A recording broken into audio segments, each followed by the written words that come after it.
Right. Next, our next topic is once the designing part is over, next we can do the implementation part, right? So implementation of HRD programs is going to be discussed. How we can implement, right? So basically, this is the process that we are following.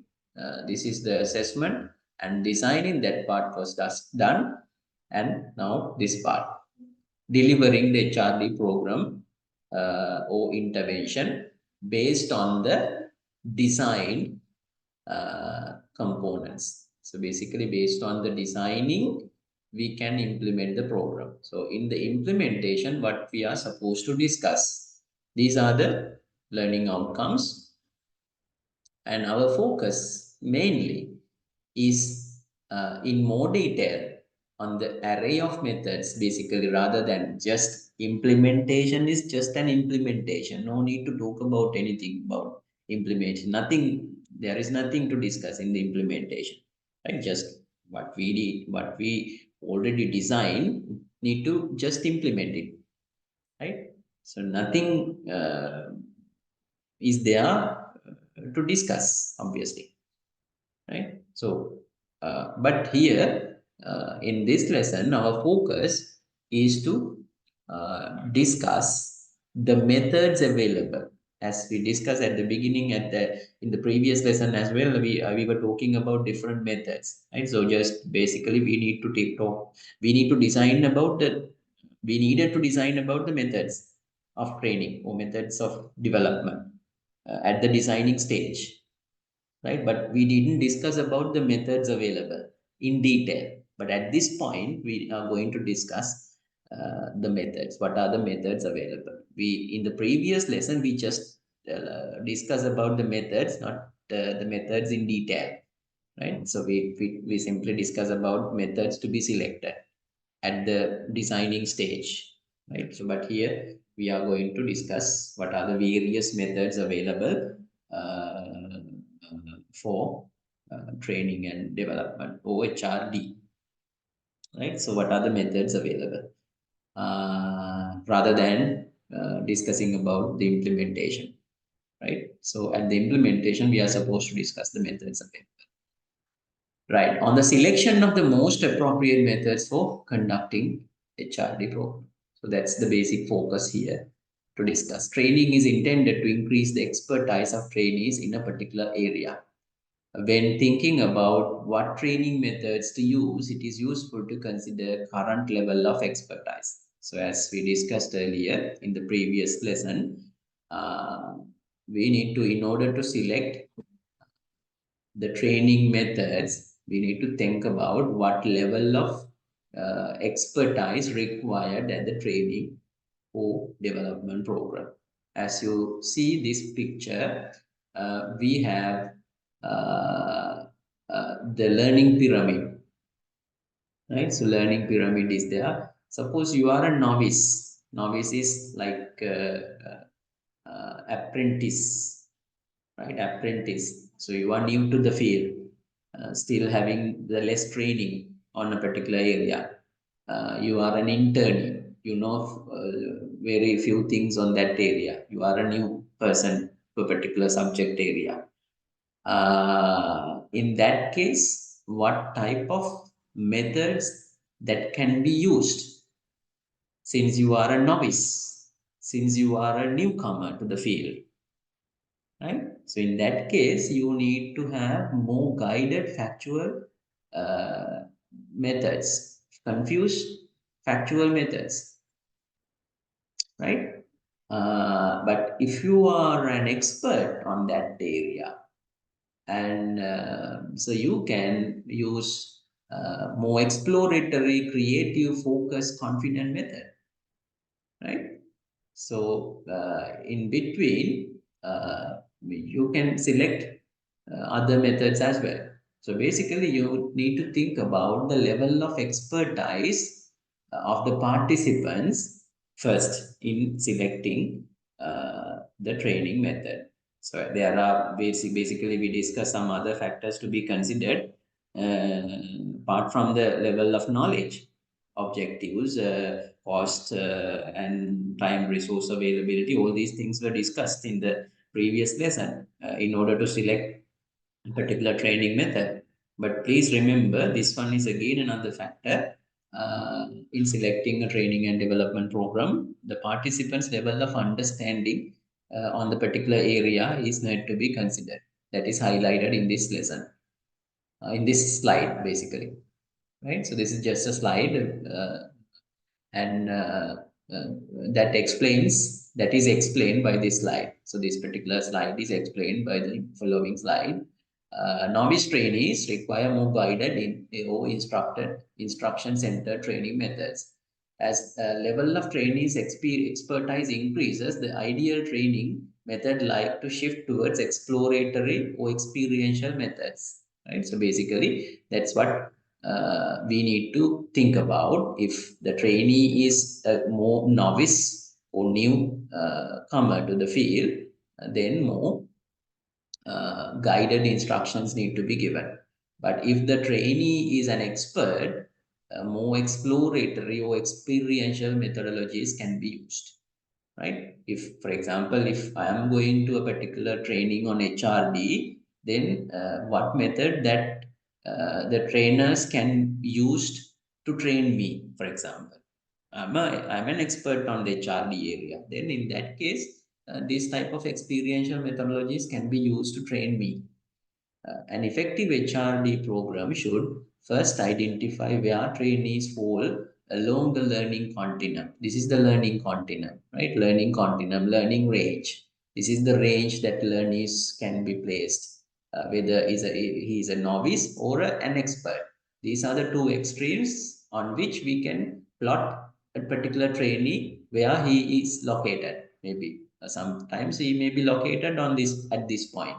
He may be located at this point, or he may be located at this point. So depending on the place where he is spotted, uh, we can determine the training methods. That's what here highlighted. So based on that understanding, there are various training techniques categorized. There are various techniques categorized on the job training and off the job training. On the job training methods are there. Basically, uh, there are four methods there which comes under on the job training. One is the job instruction training, job rotation, coaching and mentoring. And Coaching and mentoring is basically development methods.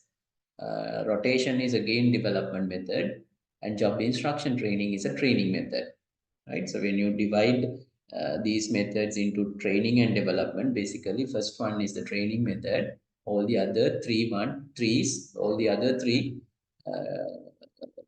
techniques are development techniques. They are used for developing employees. Please remember again, I will ask questions on this particular area by giving some practical cases and which method you are going to develop, for example. For example, HR manager, HR executive is sent for the development program. Which method you recommend to use for developing the HR executive for basically undertaking the HR manager's role, right? So then what type of methods that can be simply by at a glance, so by simply looking at this particular table, what type of methods that you can use, that you can, what type of techniques that you can use to train HR, to develop HRD, HR executive to undertake the HR manager's role. What you recommend? Basically, you use job rotation, coaching, mentoring, because you are asked to give development methods, not the not the training methods. Please read the research. Please read the question very carefully and understand the words very carefully. Whether it is mentioned, whether it is the training or the development mentioned on the question paper, in the question paper, then simply you can understand. If you have already understood the content, what I'm talking about, you can simply give the answers, right? On the job training, there are 4 methods. Then we have classroom training, there are various methods, and self-paced learning, there are various methods, and each of them will be discussed one by one in the following slides, right? So on the job training methods, simply we discuss what is on the job training generally. It involves conducting training at a trainee's regular workstation. What do you mean by on-the-job training? For example, if I can ask a question on this like this, uh, what do you mean by on-the-job training? On-the-job training is, as the name implies, conducting the training on the job, conducting the development program on the job, right? So while performing the duties of the current job, the training or development programs can be implemented. That's the meaning, that's the main idea, which means that on the original desk of the job or on the original job station, on the original machine of the job machines, for example, a machine operator can be trained while performing, while serving a dress. A driver can be trained while driving a vehicle, right? A lecturer can be trained while delivering a lecture, right? So then that is on the job training. The most common method, this is the most common method of training. On the job training is the most common method of the training. So which is widely used by the HRD professionals. Then this is uh, uh, the next one, third bullet is the definition. Any type of one-on-one instruction between co-workers and between the employee and the supervisor. That's how you can define on the job training. One-on-one in the sense that face-to-face training.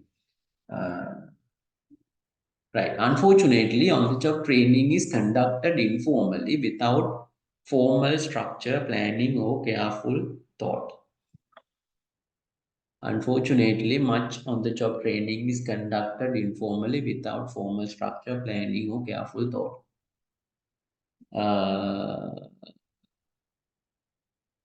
Right. So, which means that most of the training sessions are conducted informally, even though that need to be conducted informally.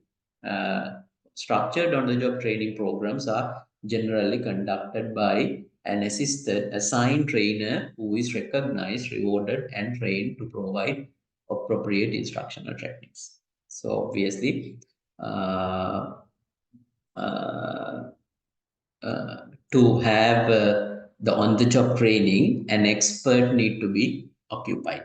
That's the main idea, right? So expert need to be occupied, because otherwise the one who if if you can provide an expert, they can give the highest fullest training, uh, all the training content very nicely to the novice in the sense that the newcomer, normally generally conducted by the assigned trainer who is recognized, rewarded, and trained to provide appropriate instructional techniques. So obviously, an expert is used to train the novice or the newcomer. Guide or the supervisor or the trainer will be an expert. Advantages of this method: always, this method used to facilitate the transfer of learning to the job, because the trainees has an immediate opportunity to practice the work tasks on the job. Trainees, the transfer of learning is enhanced because the learning environment is the same as the performance environment. That's the main advantage, because on the job, at the same time, transfer of job knowledge is taken place at the same time. For example, while performing the job, the learner can really learn what is what is given by the trainer on the real time. So exactly, once a particular demonstration or the knowledge or skill demonstrated by the trainer, the same thing can be absorbed quickly at the right time, at the right place, right?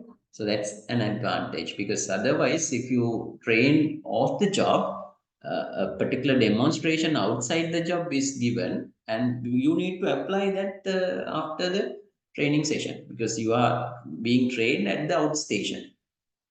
It takes time to come to the original job station, and sometimes the things may be forgotten. Things you learn may be forgotten when you come back to the original job station. So that's the advantage. At the same time, you can apply what is you are getting from the trainer can be applied at the real time, and mistakes can be corrected quickly.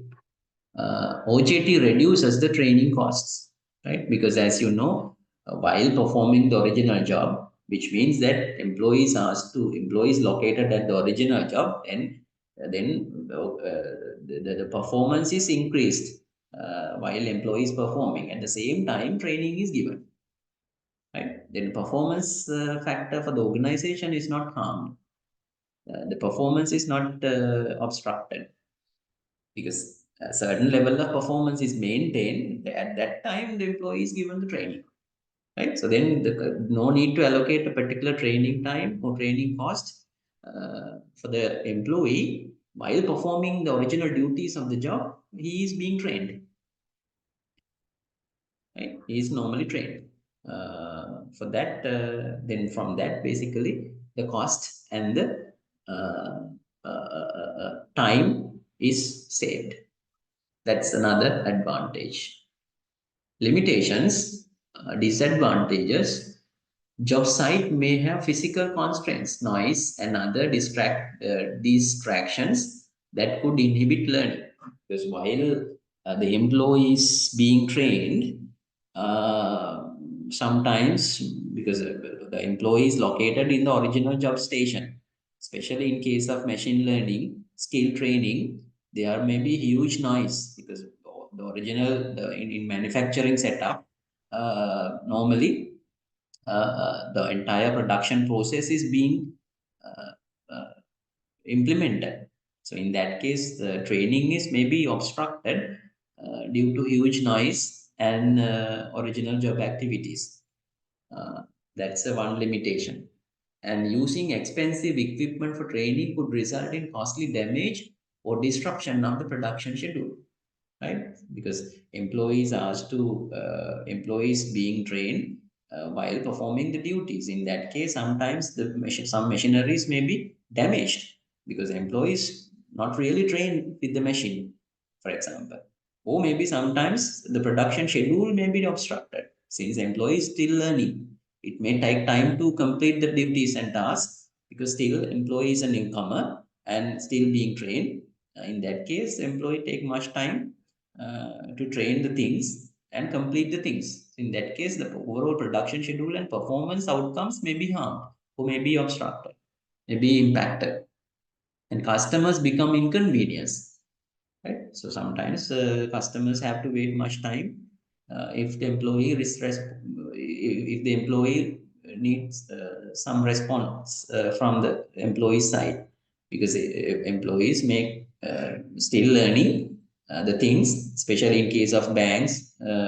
Suppose you are going to have a loan, right? So then, if the employee is trained on the job, he may take some time to see the things and follow the criteria and see the rules and check the guidelines, and may take much time to follow these instructions, follow these procedures, and sometimes the customer have to wait much time if he complete all the things. Sometimes he may not memorize all the requirements. Sometimes he may uh, ask the procedures to somebody else who are senior to him or her. Then it may take some time. So in that case, customers may be inconvenienced with this method. An OJT or involving heavy equipment and chemicals may threaten the safety of the others who are working in close proximity. Right? For example, if the employee is supposed to deal with chemicals or highly explosive materials, or maybe dangerous substances, or maybe dangerous machineries, sometimes employee may lose the finger parts, for example, or employee may be sometimes have to face sudden accidents, safety issues when dealing with chemicals, right? So, is other serious issues or serious its disadvantages of uh, on the job training.